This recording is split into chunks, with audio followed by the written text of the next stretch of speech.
National Weather Service in Mount Holly, New Jersey has issued a special marine warning for the Atlantic coastal waters between Cape May, New Jersey and Fenwick Island, Delaware out to 20 nautical miles. The Atlantic coastal waters between Sandy Hook, New Jersey and Fenwick Island, Delaware out 20.40 nautical miles, including Bethany Beach, Delaware Lightship Buoy 44,009 and Indian River Inlet Bridge, until midnight at 10:33 p.m. National Weather Service Doppler radar indicated a thunderstorm, producing strong winds 34 knots or greater 7 nautical miles west of Bethany Beach, moving east at 35 knots.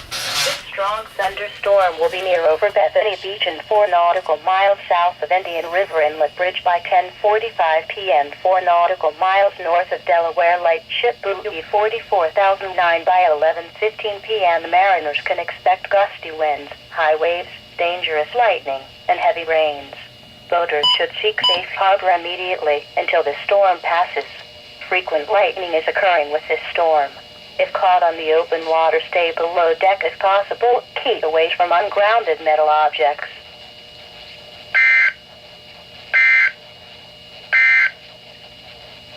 The coastal